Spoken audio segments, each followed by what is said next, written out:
Good morning students. आज हम young scholars mathematics करेंगे। आप सब अपना होमवर्क अच्छे से कर रहे हो ना? गुड स्टूडेंट्स, आप सबको अच्छे से पता है कि हम सब सबसे पहले क्या करते हैं? टेबल भी कर रहे हो? गुड स्टूडेंट्स, लास्ट टाइम हमने एक क्वेश्चन ट्राई करना था। आप सब ने ट्राई किया? क्वेश्चन नंबर 21 याद आया आपको? गुड, आई होप आप सबने ट्राई किया। अब आप सभी मेरे साथ अच्छे से समझकर चेक करना कि आपने सही किया है या नहीं किया। ठीक है, आप सभी मेरे साथ पेज नंबर 36 ओपन करो। सभी ने ओपन कर लिया? देखो, section B, question number 21, page number 36। मैं फिर बोल रही हूँ, पेज नंबर 36, क्वेश्चन 21 और सेक्शन बी। कर लिया सभी ने? गुड स्टूडेंट्स, मैंने आपको ये ट्राई करने के लिए दिया था, आप सब ने कर लिया होगा। अब आप मेरे साथ अच्छे से समझना और चेक करना कि आपने सही किया है या नहीं। ठीक है, देखो, सबसे पहले तो फिंगर रखो। क्या कह रहे हैं? Fill in the blanks. आपको फिल करने हैं ब्लैंक्स। ठीक है, विथ करेक्ट आंसर, सही आंसर्स के साथ। ठीक है, इस तरह के क्वेश्चन में मैंने आपको बताया हुआ है कि सबसे पहले आप ग्रुप्स में जो पिक्चर गिवन है उनको काउंट कर लो। आप सबने काउंट किया था? आई होप आप सब ने किया होगा स्टूडेंट्स। मैं आपको फिर से काउंट कर कर बता रही हूँ। काउंट करके हम उसी ग्रुप के सामने लिख देंगे। ठीक है, देखो, जैसे मैं लिख कर बताऊँगी आपको। बोलो, काउंट करो। 1 2 3 4 5 6 7 8 9 10। देखो, इस ग्रुप में कितनी कार्स हैं? 10। तो आप यहाँ क्या लिख दोगे स्टूडेंट्स? 10 लिख दिया सभी ने? देखो, ग्रुप ए के सामने ही मैंने काउंट करके नंबर लिख दिया है ना? उसी तरह आप बी वालों को भी काउंट कर लो। देखो, कितनी पिक्चर्स है बी में? बोलो, 1 2 3 4 5 6 7 8। किया आपने सब ने मेरे साथ काउंट? कितना आया? 8। तो आप यहाँ क्या लिखोगे? 8। उसी तरह सी की भी काउंट करो। और क्या करोगे काउंट करके? सी के सामने लिखते हुए। ठीक है, देखो, फिंगर रखो, काउंट करो। 1 2 3 4 5 6 7 8 9। क्या आएगा स्टूडेंट्स? 9। अब आप सबको पता लग चुका है कि हमारे पास किस ग्रुप में कितनी कार्स हैं। देखो, ए ग्रुप में कितनी है? 10। बी ग्रुप में कितनी है? 8। और सी ग्रुप में कितनी है? 9। सबसे ज़्यादा किस में है? ए में, फिर सी में और फिर बी में। देखो, है ना, नंबर के अकॉर्डिंग हम बता सकते हैं कि किसके पास ज़्यादा है। ए के पास ज़्यादा है, फिर सी के पास है, फिर बी के पास है। ठीक है, अब हम इनके क्वेश्चंस को रीड करेंगे और आंसर को फिल करेंगे। ठीक है, जहाँ जहाँ पर आपको ब्लैंक दिया हुआ है वहाँ पर फिल करते जाएंगे स्टेटमेंट को रीड करके। ठीक है, देखो, फिंगर रखो, मेरे साथ बोलो। Group A has more cars than group. अब देखो, ग्रुप के सामने ब्लैंक है ना, ये ग्रुप लिखा है ना, ग्रुप के साथ क्या है? ब्लैंक। अब ग्रुप के साथ ब्लैंक है तो इसका मतलब ग्रुप ही यहाँ पर आंसर होगा। अब आप सबको क्या करना है? स्टेटमेंट को समझना है और फिर वही ग्रुप फिल करना है जो इसका आंसर होगा। ठीक है, देखो क्या कह रहा है? कह रहा है कि ग्रुप ए के पास मोर कार्स है, ज़्यादा कार्स है, देन ग्रुप। किस ग्रुप से है वो आपको देखना है। देखो, ग्रुप ए के पास तो 10 है, ग्रुप बी के पास 8 है और ग्रुप सी के पास 9 है। तो आपको अच्छे से पता लग गया स्टूडेंट्स, ग्रुप बी और सी के पास क्या है? ए के कंपैरिजन में कम है ना कार्स। अब आप बता सकते हो कि ए के पास ज़्यादा कार्स हैं किन ग्रुप से, बी और सी से, क्योंकि इनके पास इसके कंपैरिजन में जो कार्स हैं वो कम हैं। ठीक है, तो आप यहाँ क्या लिखोगे स्टूडेंट्स, ग्रुप बी एंड सी। लेकिन आपको बी और सी कैपिटल में लिखना है, क्योंकि यहाँ पर जो ग्रुप मेंशन है वो कैपिटल में है। ठीक है, आप सब बता सकते हो अच्छे से कि ग्रुप ए के पास ज़्यादा कार्स हैं किन ग्रुप से, बी और सी से। ठीक है, बता सकते हो ना, क्योंकि हमें इनके नंबर से ही पता चल रहा है। देखो, ग्रुप के बी के पास 8 है और ग्रुप सी के पास 9 है, और 8 और 9 दोनों ही कम होते हैं 10 से, और 10 इनसे ज़्यादा होता है। तो हम कह सकते हैं इसी के अकॉर्डिंग कि ए के पास ज़्यादा तो हैं लेकिन बी और सी से। ठीक है, अब आगे देखो बी क्वेश्चन क्या कह रहा है स्टूडेंट्स। क्वेश्चन पे फिंगर रखो और मेरे साथ रीड करो। Group C has more cars than group. अब फिर से ग्रुप के साथ ब्लैंक है तो उसका मतलब आपको ग्रुप ही बताना है। ठीक है, देखो ग्रुप सी के पास ज़्यादा कार्स हैं, देन ग्रुप, किस ग्रुप से ज़्यादा कार है वो आपको यही बताएंगे। देखो ग्रुप सी की बात हो रही है ना, तो ग्रुप सी का कंपैरिजन करना है और ग्रुप से।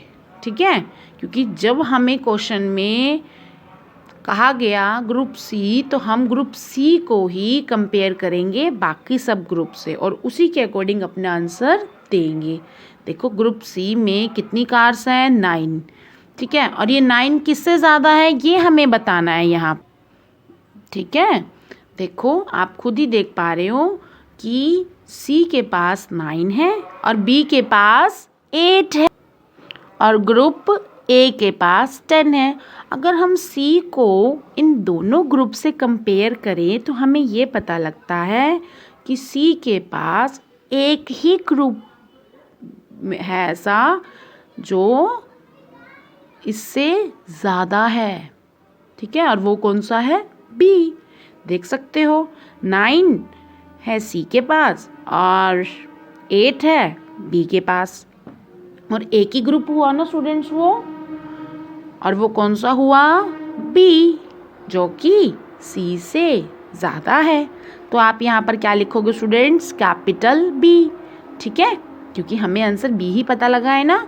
जब आप यहाँ ब्लैंक में बी लिखोगे तो स्टूडेंट्स आपको उसे कैपिटल में लिखना है। ठीक है, क्योंकि यहाँ पर कैपिटल में शो हो रहा है ग्रुप। समझ गए? आगे देखो सी कह रहे हैं ग्रुप। ठीक है, फिर से ग्रुप, और ग्रुप के साथ क्या है, ब्लैंक। अब आगे देखो कौन से ग्रुप को हमें यहाँ फिल करना है वो हमें रीड करके पता लगेगा। सभी फिंगर रखो फिर से और बोलो, हैज़ 1 कार लेस देन। किस ग्रुप के पास एक कार कम है, ग्रुप सी से। सभी को देखना पड़ेगा पहले तो, यहाँ 10 है, यहाँ 8 है और यहाँ 9 है। सी का किससे होगा, बी से। देखो होगा ना, एक कार कम कहा है। अगर वो एक कार ज़्यादा कहता, मोर कहता, तब हम ए कहते, बट इसने 1 कार लेस कही है और आपको अच्छे से क्लियर हो रहा है। देखो सी के पास 9 है, बी के पास 8 है, हमें लेस पूछा तो वो कौन सा ग्रुप होगा, बी, क्योंकि बी के पास सी से 1 लेस है। अगर वो सी से मोर देन कहता तब आंसर ए होता, लेकिन इसने यहाँ पर लेस कहा है और सी से लेस 1 कार तो बी के पास ही शो हो रही है। आप देख सकते हो, एक का ही तो डिफरेंस है ना इनके बीच में। तो यहाँ पर ग्रुप क्या आएगा स्टूडेंट्स, कैपिटल बी। क्लियर हो गया? अब नेक्स्ट देखो, बोलो मेरे साथ, group A has. Group A के पास आगे फिर यहाँ ब्लैंक, मोर कार्स देन ग्रुप बी। वो खुद ही कह रहा है कि ग्रुप ए के पास ना ज़्यादा कार्स हैं ग्रुप बी से। ठीक है, मोर मतलब ज़्यादा होता है ना, अगर लेस होता तो कम कहते।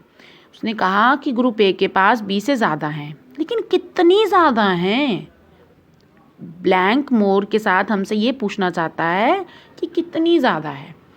देखो, जब भी जिन दो ग्रुप्स में आपको मोर या फिर लेस निकालना हो तो आप क्या करोगे स्टूडेंट्स? माइनस करोगे। ठीक है, यहाँ पर वो कहता है कि ए के पास ज़्यादा है बी से, वो हमें दिख भी रहा है। देखो, यहाँ 10 है, यहाँ 8 है, ज़्यादा है, लेकिन कितनी ज़्यादा है या कितनी कम है वो हम कैसे निकालते हैं स्टूडेंट्स? हमेशा माइनस करके। और माइनस कैसे करते हैं? बड़े नंबर में से छोटे नंबर को, आपको पता है, माइनस करते हैं। ठीक है, 10 में से 8 माइनस करो। देखो, 10 लिखो और 10 के नीचे क्या लिखोगे? 8। इसमें से सो क्या कर दोगे? माइनस। आपको पता है जब आप 10 में से 8 माइनस करोगे तो स्टूडेंट्स आंसर क्या आएगा? 2। तो आप बता देना 2 मोर कार्स हैं। ठीक है, जब भी आपसे इस तरह के क्वेश्चन किए जाएं तो आपको ऐसे ही सॉल्व करना है जैसे मैंने आपको अभी समझाया। समझ गए ना आप सभी? और आपने ये ट्राई भी कर लिया था। स्टूडेंट्स, जब ग्रुप के सामने ब्लैंक आए तो वो तो डेफिनेटली है कि वो ग्रुप ही पूछ रहा है।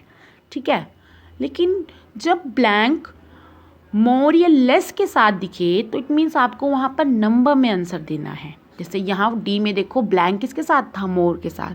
ठीक है, तो यहाँ पर आपको नंबर बताना होगा। और नंबर आप कैसे बताओगे? जब भी लेस और मोर में आपसे क्वेश्चनिंग करे तो आपको क्या करना है? नंबर में तो आंसर देना ही देना है, लेकिन वो आंसर निकलेगा कैसे? माइनस करके। और माइनस कैसे करते हैं ये आपको पता है। वो क्या है? ध्यान से सुनो। बड़े में से छोटे को माइनस करते, जैसे मैंने यहाँ करके दिखाया। 10 में से 8 माइनस किया तो आंसर क्या आया स्टूडेंट्स? 2। तो मैंने यहाँ क्या लिख दिया? 2। ठीक है, आई होप आपको ये क्लियर हो गया होगा। जो भी आपका डाउट्स था वो आप अच्छे से समझ चुके हो अब। ठीक है स्टूडेंट्स, इसी के जस्ट नीचे मैंने आपको होमवर्क दिया था, क्वेश्चन 22। आपने ये पहले किया हुआ है। मोर देन मतलब पता है आपको कि जब भी मोर देन आए आपको वहाँ पर प्लस करना है। जिन भी नंबर्स के बीच में आपको मोर देन लिखा दिखे इट मीन्स आपको उन नंबर्स को ऐड करना है। अब इन दो नंबर्स के बीच में क्या लिखा है? Less than. लेस देन जब भी आए तो मतलब वहाँ पर आपको माइनस करना है, और माइनस बड़े में से छोटे को करते हैं। ठीक है, 2 लेस करना मतलब 2 कम करना है। किस में से? 17 में से। ये भी मैंने आपको चैप्टर फर्स्ट में करवा दिया था। आई होप आपने पेज नंबर 36 अपना कंप्लीट कर लिया है। कर लिया है ना? ये तो हमारा पेज नंबर 36 था। इसी के सामने पेज नंबर 37 डिस्कस करेंगे स्टूडेंट्स। अब आप सभी मेरे साथ फिंगर रखकर पहले स्टेटमेंट रीड करो। बोलो, राइट द मिसिंग नंबर्स। आपको क्या करना है? राइट करना है, मतलब लिखना है। क्या लिखना है? मिसिंग नंबर्स को लिखना है। ये देखो यहाँ पर मिसिंग है ना नंबर्स, यहाँ पर आपको राइट करना है। स्टूडेंट्स, आपको अच्छे से याद होगा इस तरह के मिसिंग नंबर्स हम पहले भी कर चुके हैं चैप्टर 1 में। याद आया आपको? जब आपको फर्स्ट और सेकंड एंट्री मिसिंग मिलती थी प्लस के केस में और आंसर गिवन होता था तो आप क्या करते थे? आंसर में से उस एंट्री को जो दी हुई है उसे माइनस करते थे। याद है? प्लस के केस में हमने क्या किया? चाहे फर्स्ट एंट्री गिवन हो चाहे सेकंड गिवन हो तो आपने क्या करना है? आंसर में से गिवन एंट्री मतलब जो दी हुई एंट्री है उसे माइनस करना होता है। याद है आपको? एक रूल तो मैंने ये बताया था उस टाइम। दूसरा रूल मैंने आपको ये बताया था कि आप क्या करना, गिवन एंट्री में मतलब यहाँ पर जो नंबर दिया होगा उसमें एक बारी 1 ऐड करना, फिर आंसर देखना, एक बारी 2 करना, फिर आंसर देखना। और कब तक ऐसा काम करना? जब तक कि हमें वो आंसर ना मिल जाए जो हमसे मांगा गया। क्या मांगा है यहाँ पर? 14। तो एक बार 12 में 1 ऐड करो स्टूडेंट्स, क्या आएगा? 13। एक बार 2 ऐड करो, कितना आएगा? 14। मिल गया 14। तो इट मीन्स यहाँ पर क्या होगा? 2। ठीक है, आपको अच्छे से याद आ गया होगा, हमने ऐसा ही सीखा था। 23 आप कर लोगे, आपको समझ आ गया। 25 भी कर लोगे आप, 26 भी, 27 भी। प्रॉब्लम आएगी 24 में। अब 24 में कह रहा है कि यहाँ पर ऐसा कौन सा नंबर फिल करें, माइनस करें अगर हम उस नंबर को 0 से, तो आंसर क्या आना चाहिए, 10। ठीक है, हमेशा याद रखना सब्ट्रैक्शन के केस में फर्स्ट एंट्री हमेशा बड़ी होती है। ठीक है, क्या होती है, सेकंड एंट्री से बड़ी। स्टूडेंट्स, यहाँ पर आपको कौन सा नंबर रखना होगा कि माइनस करने पर 0 से आंसर क्या आ जाए, 10। तो वो एक ही है, 10, क्योंकि 10 हो या कोई भी नंबर हो जिसे हम 0 से माइनस करते हैं, तो आपको पता है आंसर क्या आता है, हमेशा वही आता है। अगर आप 10 रखोगे तो आंसर 10 आएगा, 20 रखोगे आंसर 20 आएगा। याद है ना, जब हम किसी भी नंबर को, सपोज मैंने यहाँ पर 20 माइनस 0 किया तो आंसर क्या आएगा, 20। मैंने यहाँ पर 50 माइनस 0 किया तब भी आंसर क्या आएगा, 50। ठीक है, माइनस के केस में आपको ये अच्छे से पता है, आप कर चुके हो ना। अब यहाँ तक आप कंप्लीट कर लोगे, 23 से 27। स्टूडेंट्स, इसी के जस्ट नीचे देखो क्या है, राइट द करेक्ट आंसर। यहाँ पर भी आपको सही आंसर लिखना है। आप सबको अच्छे से पता है कि ये कैसे करना है, क्योंकि आप इस तरह के क्वेश्चंस बहुत बार कर चुके हो, इसीलिए 28 से 32 आप खुद करोगे। करोगे ना खुद से, गुड। स्टूडेंट्स, आज हमने 36 और 37 किया है। आप इसे अपनी बुक में कंप्लीट कर लेना और पेज नंबर 38 और 39 ट्राई करना, ताकि अगर मैं कल करवाऊँ तो आपको वो और अच्छे से क्लियर हो। ठीक है, समझ गए। मैं होमवर्क बता रही हूँ फिर से स्टूडेंट्स। आपका होमवर्क क्या होगा, आपका होमवर्क है पेज नंबर 36, 37, 38 और 39। इन 4 पेजेस को आपको अपनी बुक में करना है। इनमें से 2 पेज तो मैंने आपको समझा दिए हैं, ये आप अपने आप ही करना। ठीक है, जो 2 हैं वो भी आपको अपने आप करना है, लेकिन सुंदर राइटिंग में। नहीं आएगा तो कोई प्रॉब्लम नहीं है, हम कल उन दोनों पेजेस को डिस्कस करके ही आगे काम करेंगे। ठीक है, ओके स्टूडेंट्स, यहीं तक रखते हैं। ध्यान से सुंदर राइटिंग में करना, मैं फिर कह रही हूँ खुद से। ठीक है, और टेबल भी करना है आपको, कर लोगे, good. Okay students, thank you, bye, take care.